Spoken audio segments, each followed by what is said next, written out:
ओम शांति। आज तारीख है 4 जुलाई 2022। आज का संदेश बाबा का। आज बाबा ने क्या कहा, चलिए सुनते हैं। बाबा ने कहा, बच्चे अब सदा जागृत अवस्था में रहो, अर्थात अपने उच्चतम स्वमान की स्मृति स्वरूप बन जाओ। देखो बच्चे, साधारण मनुष्य आत्मा का बोलना, सोचना, करना सब साधारण होता है और ऊंची पोस्ट वाले मनुष्य आत्माओं की मनसा, वाचा, कर्मणा सब ऊंची होगी। वो छोटी छोटी बातों में अपना समय व्यर्थ नहीं करेंगे। बाबा क्या कहते हैं कि आप अपने उच्चतम स्वमान को जागृत करो। उच्चतम स्वमान हमारा कौन सा है कि हम सब अनादि रूप में कैसे हैं, अपने ओरिजिनल सतो प्रधान रूप में, तो सतो प्रधान आत्माएं। और फिर कनेक्ट करें, हम पूर्वज आत्माएं, ये हमारी जागृत अवस्था है, उच्चतम स्वमान की स्मृति है। बाबा कहते हैं आप ऐसी स्मृति में आ जाओ, क्योंकि पूर्वज हैं तो पूर्वज ऐसे हो जाएंगे तो फिर पूरी वंशावली अपने आप ऐसी होती चले जाएगी। देखो बच्चे, साधारण मनुष्य क्या करते हैं ना, हम साधारण मनुष्य का बोलचाल कैसा होता है, कर्म कैसे साधारण हो।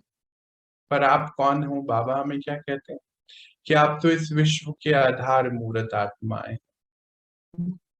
तो आपकी मनसा, वाचा, कर्मणा यानी कि संकल्प, बोल, कर्म सभी उच्चतम होने चाहिए, शक्तिशाली की स्थिति में होने चाहिए।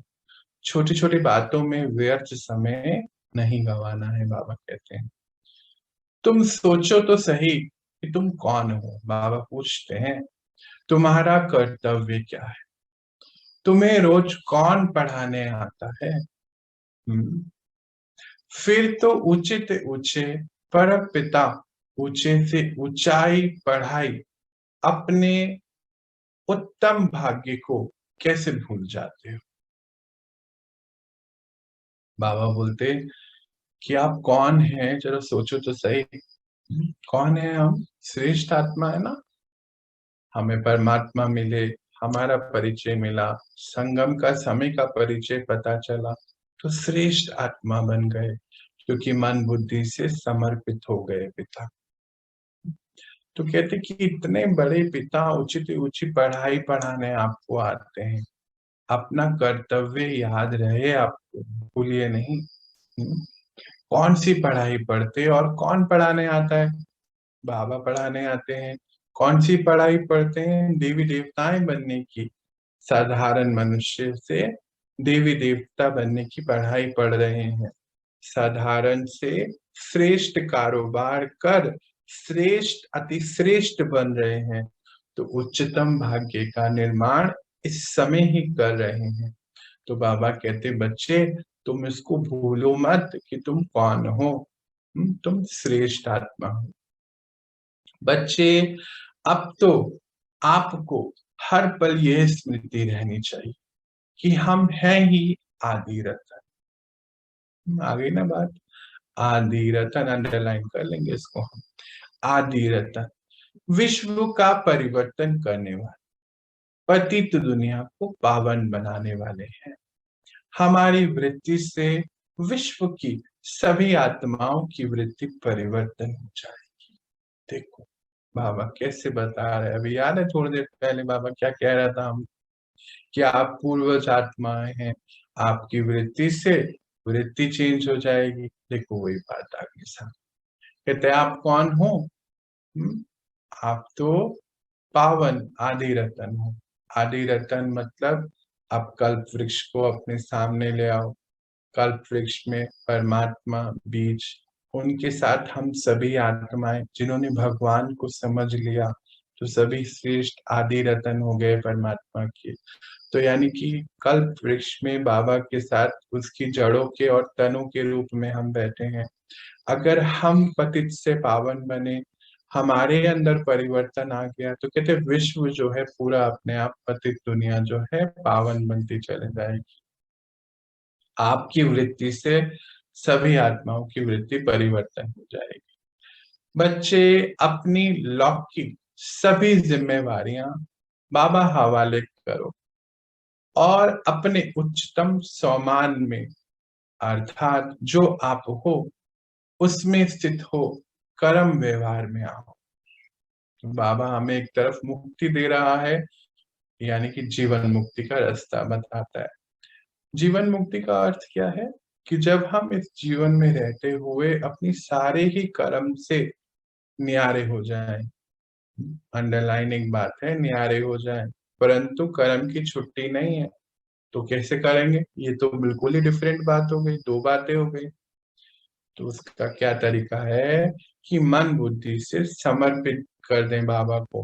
कहते सारी जिम्मेवारियां मेरे हवाले करो, मैं कर रहा हूं, पर आप अपनी उच्चतम स्थिति में आ जाओ। समझे इसका अर्थ क्या हो गया? जिम्मेवारियां तो सारी हमको ही करनी है, पर हम गॉडली इंस्ट्रूमेंट बन जाए कि हम बाबा के बच्चे हैं, बाबा करा रहा है, हम करने वाले हैं, वो करन करावनहार हमसे करा रहा है। फिर सारी ही जिम्मेवारियां कैसे निभाएंगे? हम उच्चतम स्थिति में निभाएंगे ना, श्रेष्ठ स्थिति में। क्यों ऐसा कह रहा है बाबा हमें आज? क्यों कहता होगा ऐसा? सोचो एक घड़ी रुक कर। वो इसलिए कह रहा है क्योंकि हमारी श्रेष्ठ रिकॉर्डिंग बन रही है। अब हमें कर्म से तो छुट्टी नहीं दी है, कर्म तो सारे करने हैं, संबंध संपर्क सब निभाने हैं, पर अब साधारण रीति से नहीं निभाने हैं। अब दो तीन स्मृति हमारे अंदर होनी चाहिए। पहले हम आदि रतन हैं, दूसरा हम विश्व की पूर्वज आत्माएं हैं। ये स्मृति के आधार से, उच्चतम सोच के आधार पर, तो हमारे संकल्प ऊंचे हो जाएंगे, बोल कैसे हो जाएंगे? श्रेष्ठ हो जाएंगे, कर्म कैसे हो जाएंगे? श्रेष्ठ हो जाएंगे। जब ये श्रेष्ठ हो गए तो रिकॉर्डिंग कैसी हो जाएगी? श्रेष्ठ हो जाएगी। इसीलिए कहते हैं सब कुछ मेरे को दे दो।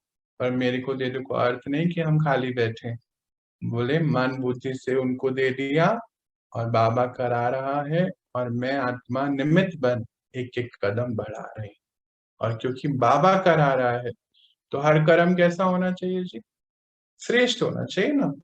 व्यर्थ तो हो नहीं सकता है, क्योंकि भगवान अगर कोई कर्म कराए तो व्यर्थ हो सकता है क्या?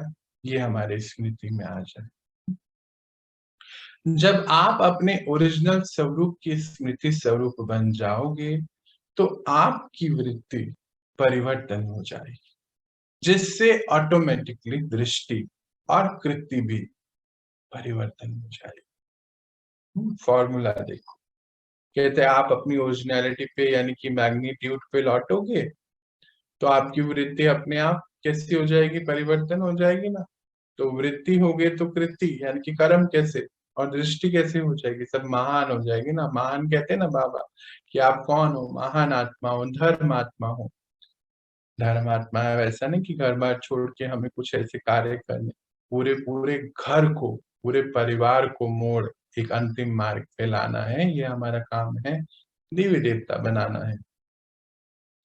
अच्छा बच्चे, अब हाई जंप लगाओ, मंजिल पर पहुंचना अर्थात सदा स्मृति स्वरूप रहना। बच्चे, यह पुरुषार्थ आपको धैर्यतावर्त, धैर्य होकर पूरक पूरक करना ही पड़ेगा।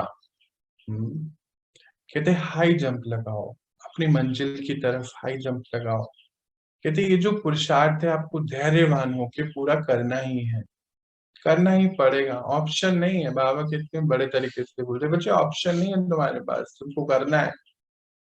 जैसे हक से बोलते हैं ना हमारे पिता कि देखो ये काम तो आपको करना ही पड़ेगा, ये करोगे नहीं तो सोना नहीं है। याद है ना बचपन में हमारे माता पिता जब कोई काम देते थे कि ये तो बच्चे करना ही पड़ेगा तुम, तो वही बात आ गई है। कहते बच्चे ये तो पूरा करना ही पड़ेगा आपको, आपके पास ऑप्शन नहीं है, भाग नहीं सकते हो। तो इस पुरुषार्थ को धैर्यवान बन के करते चले जाओ, मैं तुम्हारे साथ हूँ, अकेले नहीं हो तुम।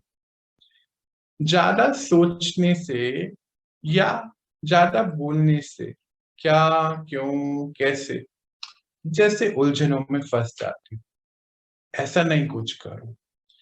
बस आत्मा ऐसे में भारी हो जाएगी तो अपनी सीट से उतर मांगने वालों की लाइन में चले जाओगे, मांगने वालों की लाइन में लगना पड़ेगा, देवता की जगह देवता बन पड़ेगा। इसीलिए पुरुषार्थ की भिन्न भिन्न विधि से स्वयं को बिजी रखो। बाबा क्या बोल रहे हैं यहाँ पे देखो, कहते हैं कि ज्यादा क्यों कैसे में मत जाओ, क्यों कैसे में जाओगे तो आत्मा भारी हो जाएगी, बुद्धि में बहुत संकल्प आएंगे। आप अपनी सीट पे बैठो, यानी कि स्व अधिकारी की सीट पे बैठो। हाँ, पहले क्या लाइन थी याद है, करना ही पड़ेगा, इसलिए आगे की लाइन देखो कैसे बता रहे हैं बाबा, अपनी स्व अधिकारी की सीट पे बैठो। क्योंकि जब वहां से उतर देखो, राजा की सीट है, राजा नहीं बैठा तो माया आके बैठ जाएगी, माया आके बैठेगी तो हम कौन सी स्थिति में पहुंच जाएंगे, श्रेष्ठ स्थिति खत्म हो जाएगी ना। तो कहते हैं मांगने वालों की लाइन में पहुंच जाओगे। मांगने वालों का लाइन क्या है कि उससे हमें सुख मिलना चाहिए, उस रिश्ते से हमें अच्छा प्यार मिलना चाहिए, उस वस्तु से हमें प्यार मिलना चाहिए, उस वस्तु को देखकर हमें अच्छा लगता है, ये कपड़े पहन के हमें सुख मिलता है, इनसे मिलके हमें सुख मिलता है।